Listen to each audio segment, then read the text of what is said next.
Morning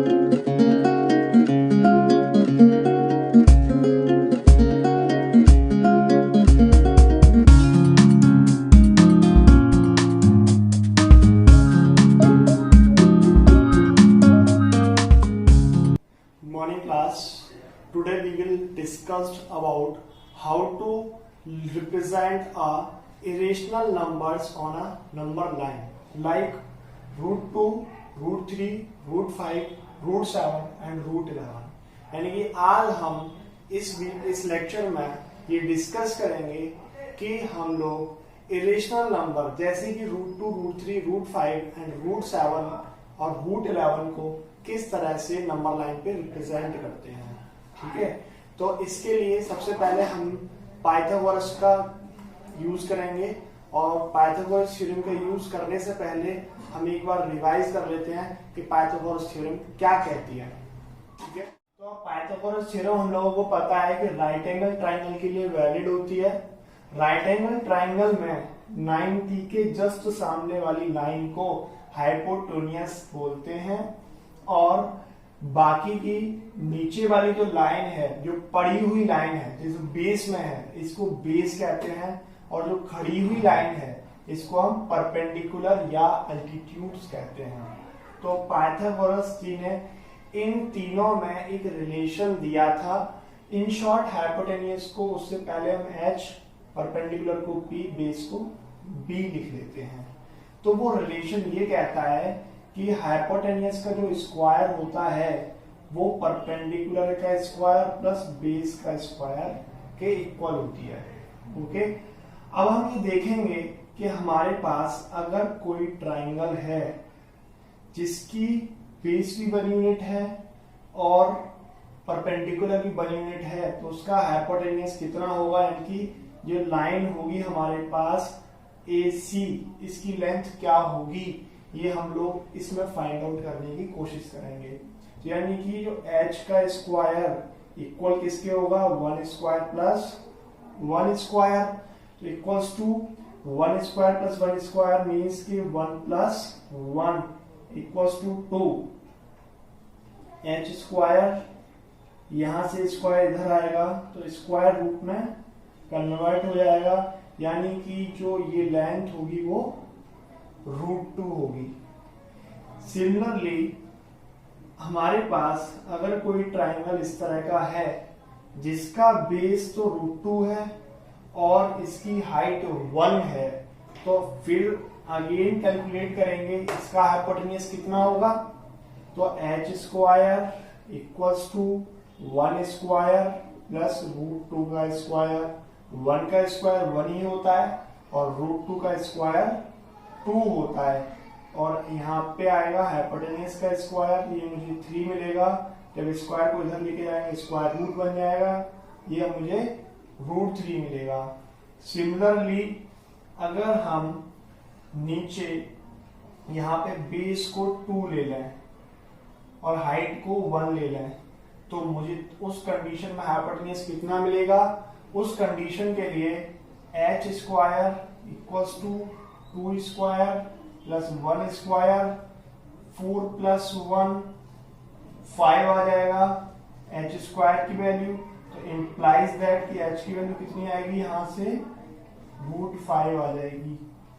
ठीक है, तो इसी कॉन्सेप्ट का यूज करते हुए हम इरेशनल नंबर्स को किस पे रिप्रेजेंट करेंगे, नंबर लाइन पे रिप्रेजेंट करेंगे।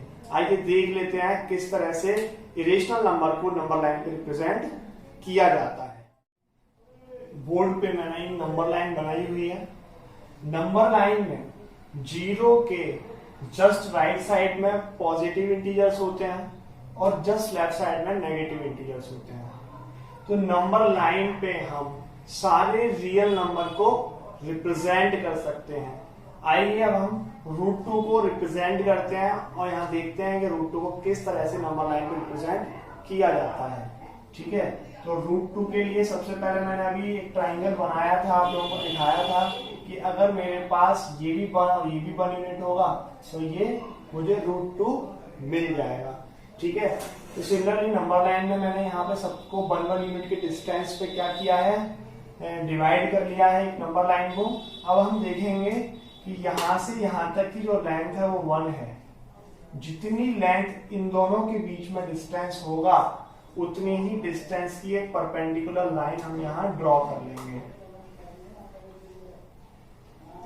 ठीक है, अगर ये 1 सेंटीमीटर है तो ये 1 सेंटीमीटर होगा, अगर ये जो है 2 सेंटीमीटर है तो ये 2 सेंटीमीटर होगा। आप यहाँ पे 2 सेंटीमीटर का भी गैप ले सकते हैं। 2 सेंटीमीटर को हम यहाँ फिर 1 यूनिट मेंशन करेंगे, यानी कि एक यूनिट डिवीजन के बीच का जो डिस्टेंस है वो 2 सेंटीमीटर है। अब ये भी 1 यूनिट हो गया और ये भी 1 यूनिट हो गया। अब इन दोनों को अब हम ज्वाइन कराएंगे तो बाय यूजिंग पाइथागोरस थ्योरम, ओ ये पॉइंट है, ये ए पॉइंट मान लीजिए, ये बी पॉइंट मान लीजिए, ये डिस्टेंस 1 हो गई। तो बाय पाइथागोरस थ्योरम हमें क्या मिलेगा, O A square equals to O B square plus A B square. O A की कितना वैल्यू है 1, इसकी वैल्यू 1 है। ओ ए स्क्वायर हो गया 1 का स्क्वायर, कितना हो जाएगा यहाँ 2 हो जाएगा। ओ A square equals to 2, O A की वैल्यू कितनी आ गई √2। इसका मतलब है यहां से यहां तक की जो लेंथ है वो कितनी है √2 है। ठीक है, यहां से यहां तक की लेंथ कितनी आएगी √2 मुझे मिली। अब इसको हम क्या करेंगे, √2 को यहाँ पे कंपास की हेल्प से O पॉइंट पे कंपास की नीडल रखेंगे और OA के बराबर डिस्टेंस लेकर कंपास में हम यहां से एक आर्क लगा देंगे। ये आर्क लगा दिया। ये आर्क इस नंबर लाइन को जिस पॉइंट पे कट करेगा वो यहां से लेके यहां तक का जो डिस्टेंस होगा वो √2 होगा। यही नंबर लाइन पे √2 का रिप्रेजेंटेशन भी होगा। ठीक है, इसी तरह से अब हम √3 को भी नंबर लाइन पे रिप्रेजेंट कर सकते हैं। तो वहां हमने देखा था कि बेस हमारे पास √3 को रिप्रेजेंट करने के लिए बेस मेरे पास √2 और ये साइड 1 होनी चाहिए, तब ये मुझे क्या मिलता है √3 मिलता है। √3 मिलेगा। अब देखिए, अब मेरे पास बेस √2 अगर मान लिया जाए और इस पे फिर परपेंडिकुलर डिस्टेंस ड्रॉ कर दी जाए तो फिर मुझे क्या मिलेगा, हाइपोटेन्यूज जो होगा वो कितना मिल जाएगा √3 मिल जाएगा। इसके लिए हम क्या कर सकते हैं, यहाँ पे परपेंडिकुलर इस लाइन के परपेंडिकुलर लाइन ड्रॉ करेंगे 1 यूनिट डिस्टेंस का। 1 यूनिट डिस्टेंस का परपेंडिकुलर लाइन ड्रॉ करेंगे। आप परपेंडिकुलर लाइन ड्रॉ करने के लिए प्रोडक्टर का यूज करेंगे। ठीक है, और फिर अब इसको ज्वाइन करा देंगे। ज्वाइन कराने के बाद ये डिस्टेंस 1 यूनिट हो गया, ये ट्राइंगल का बेस √2 हो गया, तो ये डिस्टेंस मुझे कितना मिलेगा √3 मिल जाएगा। √3 डिस्टेंस मिलने से क्या होगा, यहां पे हम कंपास की हेल्प से √3 डिस्टेंस मेजर कर लेंगे कंपास में और फिर क्या करेंगे, यहाँ √3 का आर्क लगा देंगे, यहां से यहां तक का डिस्टेंस ले लेंगे और √3 का आर्क लगा देंगे।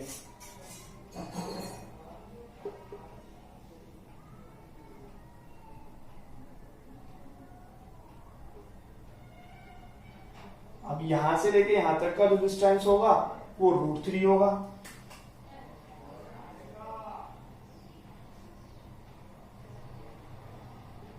√3 हो गया। ठीक है, इसीलिए मैं अब हम ये समझते हैं कि √5 को किस तरह से नंबर लाइन पे रिप्रेजेंट किया जाता है। √5 के लिए यहां पे ये वैल्यू, अगर बेस वैल्यू अगर मैं 2 ले लूं और ये डिस्टेंस 1 ले लें तो मुझे हाइपोटेन्यूज कितना मिलेगा, h square equals to 2 square plus 1 square 4 plus 1, ये √5 मिल जाएगा। यहां से h की वैल्यू कितनी हो गई √5। इसका मतलब है कि बेस में अगर मैं 2 यूनिट का डिस्टेंस ले लूं और परपेंडिकुलर को 1 यूनिट ड्रॉ कर लूं तो मुझे कितना मिलेगा, यहाँ पे √5 मिल जाएगा। तो उसके लिए मैंने बेस को 2 यूनिट लेना है। बेस मैंने 2 यूनिट ले लिया है। और परपेंडिकुलर को हम 1 यूनिट लेंगे। ये 1 यूनिट हो गया, ये 2 यूनिट हो गया यहां से यहां तक। अब हमारे पास जो लाइन मिलेगी ओ से ज्वाइन कराने से, ओ ए जो लाइन मिलेगी इसकी जो लेंथ होगी वो √5 यूनिट होगी। इस √5 यूनिट को हम लोग कंपास में मेजर करने के बाद एक आर्क लगा देंगे। वो जो आर्क नंबर लाइन को जिस पॉइंट पे इंटरसेक्ट करेगा वो मेरे पास √5 होगा। ये जो डिस्टेंस होगी वो कितनी होगी? √5 होगी। यानी कि यहां से लेके यहां तक का जो डिस्टेंस है वो मुझे √5 मिलेगा। ठीक है। सिमिलरली अगर हम √7 के बारे में सोचें तो उससे पहले हमें क्या करना होगा? √7 के लिए मेरे पास बेस का √6 होना और परपेंडिकुलर का 1 यूनिट होना कंपलसरी है। अब मैं कैलकुलेशन करने के बाद अगर निकालता हूं तो √7 आएगा। तो इसका मतलब है कि √7 से पहले मुझे √6 भी ड्रॉ करना होगा। तो उसके लिए मैं क्या करूंगा? सबसे पहले √6 ड्रॉ कर लेते हैं नंबर लाइन के ऊपर। मैं इसी में आगे कर दे रहा हूं, आप लोगों को √7 का अलग से बनाना होगा। ठीक है। तो आप लोग क्या करेंगे? √7 के लिए सबसे पहले √6 को ड्रॉ कर लेते हैं। तो √5 पे अगर हम परपेंडिकुलर लाइन ड्रॉ करते हैं 1 यूनिट डिस्टेंस लेके, तो मेरे पास ये √5 होगा, ये 1 यूनिट होगा। तो ये लाइन मुझे कितने यूनिट डिस्टेंस का मिलेगा? इस लाइन का जो डिस्टेंस आएगा वो √6 यूनिट आ जाएगा। इस पॉइंट को नाम हम C दे देते हैं। ठीक है। अब हम लोगों को ड्रॉ कितने यूनिट का करना है? √7 यूनिट का ड्रॉ करना है। इसके लिए क्या करेंगे? 1 यूनिट का डिस्टेंस यहां से C पे परपेंडिकुलर डालेंगे लाइन के ऊपर। ये परपेंडिकुलर डाल दिया। अब ये 1 यूनिट होगा और ये √6 यूनिट होगा। इसको ज्वाइन करा देंगे, यहां से यहां पे ज्वाइन कराएंगे और ये जो मिलेगा मुझे वो √7 मिलेगा। √7 का फिर दोबारा से क्या करेंगे? √7 यूनिट का कंपास में डिस्टेंस मेजर कर लेंगे और डिस्टेंस मेजर करने के बाद में हम क्या करेंगे? एक आर्क लगा देंगे √7 यूनिट का, जो कि मुझे क्या देगा? √7 यूनिट को लोकेट कर देगा नंबर लाइन के ऊपर।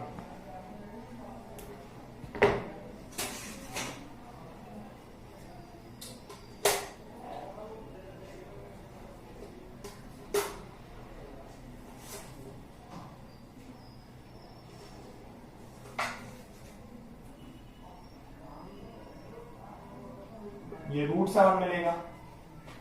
Now move to the last number that is √11। अब हम ये देखेंगे कि √11 को नंबर लाइन पे किस तरह से रिप्रेजेंट करते हैं। √11 के लिए हम लोग बेस डिसाइड कर लेते हैं, बेस कितना होना चाहिए और परपेंडिकुलर उसके लिए कितना होना चाहिए। तो √11 किस परफेक्ट स्क्वायर नंबर के बिल्कुल क्लोज है। तो हम देखें तो 3 का स्क्वायर 9 होता है, 4 का स्क्वायर 16 होता है। इसका मतलब है कि जो 11 है वो 3 के स्क्वायर के बिल्कुल क्लोज है। इस तरह से हम क्या करेंगे? बेस को मैंने 3 ले लिया, 3 3 या 9 हो गया। ठीक है। तो ये तो मुझे 9 दे देगा। अब मुझे क्या करना होगा? यहाँ पे 1 ले लेना होगा। तो मुझे 3 3 या 9 और 1 का स्क्वायर 1 और 9 और 1 कितना हो गया? 10। ये लेंथ कितनी मिलेगी? √10 मिलेगी।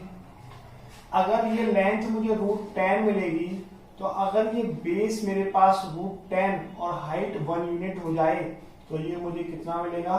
√11 मिल जाएगा। ठीक है। √11 मिलेगा। इसका मतलब सबसे पहले हमें बेस कितना लेना होगा? 3 लेना होगा। बेस को 3 ले लीजिए। बेस मैंने 3 ले लिया है और इसके बाद हाइट को 1 यूनिट डिस्टेंस ले लेंगे, हाइट जो 1 यूनिट की डिस्टेंस पे ले लिया है, ये मुझे यहाँ पे मिलेगा ज्वाइन करने के बाद में √10 और ये 1 यूनिट हो गया। अब क्या करेंगे, √10 पे परपेंडिकुलर डालेंगे जो कि 1 यूनिट की डिस्टेंस का होगा। यहाँ एक परपेंडिकुलर डाल देते हैं जिसकी डिस्टेंस 1 यूनिट होगी। अब इसको अगर हम ज्वाइन कराते हैं तो ज्वाइन कराने के बाद में मुझे क्या मिलेगा, यहां से यहां तक का डिस्टेंस √11 मिलेगा। कंपास को O पॉइंट पे रखेंगे, O से इस A पॉइंट तक की डिस्टेंस मेजर करेंगे कंपास में, उसके बाद एक आर्क लगाएंगे नंबर लाइन के ऊपर, तो जो डिस्टेंस मुझे मिलेगी वो क्या होगी, वो डिस्टेंस √11 के इक्वल होगी। आइए देख लेते हैं किस तरह से आर्क लगाएंगे।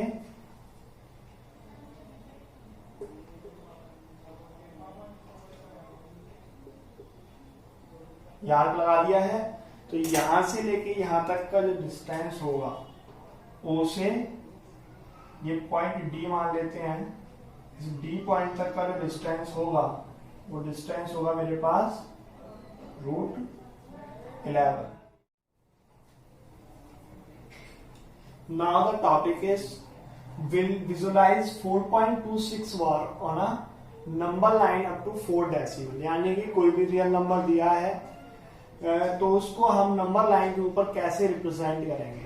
जैसा कि यहाँ लिखा हुआ है 4.26 बार अप टू 4 डेसिमल। 26 बार का मीन्स है कि 26 बार बार रिपीट कर रहा है, इसीलिए मैंने 4.2626 उसने बोला है 4 डेसिमल तक, इसलिए मैंने 4 डेसिमल तक ले लिया है।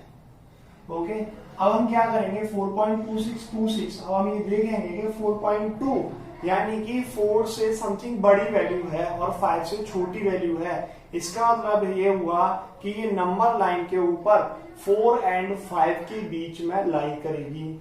तो मैंने क्या किया कि यहाँ नंबर लाइन ड्रॉ की है, यहाँ 1 2 3 4 5 6 मेंशन किया हुआ है। तो मैंने क्या किया, जब 4 और 5 को मैंने मैग्नीफाई किया मैग्नीफाइंग ग्लास के थ्रू, तो मैंने क्या देखा कि 4 और 5 को यहाँ मैग्नीफाई करके दिखाया और इसके बीच का जो पोर्शन मुझे मिलेगा उसको मैंने यहाँ पे रीड्रॉ किया हुआ है। तो 4 के बाद यहाँ 4.1 4.2 4.3 4.4 4.5 up to dot dot dot show on 5 तक जाएगा। ठीक, इसके बाद में क्या होगा अब हम देखेंगे कि मेरे पास रिप्रेजेंट इसको करना है 4.26 को, तो इसका मतलब है कि किसके बीच में होगा, 4.2 और 4.3 के बीच में होगा। तो मैंने 4.2 और 4.3 को अगेन मैग्नीफाई किया और अगेन मैग्नीफाई किया, तो मैंने दोबारा से इसको इस वाले पोर्शन को यहाँ पे रीड्रॉ कर लिया और हमने क्या देखा कि यहाँ पे 4.21 मिलेगा, 4.22 मिलेगा, 4.23 मिलेगा, 4.24 मिलेगा up to dot dot show और 4.3 लास्ट में हमने लिखा हुआ है। तो अब मुझे क्या पता चला कि अभी हमें नंबर क्या करना था 4.2626, तो किसके बीच में होगा, अब यहाँ से दोबारा देखा तो 4.26 और 4.27 के बीच में लाई करेगा। तो 4.26 और 2.27 को फिर मैंने क्या किया, अगेन क्या किया, रीड्रॉ कर लिया और मैग्नीफाई कर लिया। मैग्नीफाई करने के बाद में 4.26 के बाद आगे वाला नंबर क्या आएगा, 4.261 4.262 4.263 4.264 4.265 4.266 4.267 up to dot dot dot so on 4.27 आ गया। अभी हमें देखा कि हम 4.2626 करना है, तो यहाँ 4.262 मिला और यहाँ 4.263 मिला। इसका मतलब ये नंबर अब इन दोनों के बीच लाई करेगा। अब मैंने क्या किया, इसको फिर रीड्रॉ किया और मैग्नीफाई कर लिया। फिर अगेन यहाँ लिखा 4.262 4.2621 4.2622 4.2623 4.2624 4.2625 4.2626, यही मुझे क्या करना था, नंबर लाइन पे रिप्रेजेंट करना था। तो यहाँ पे मैंने क्या किया, एक डार्क एरो बना दिया है जिससे मुझे पता चल रहा है कि मुझे क्या रिप्रेजेंट करना था नंबर लाइन पे, 4.26 बार को रिप्रेजेंट करना था अप टू 4 डेसिमल, जो कि यहाँ पे हो गया है। Thank you class.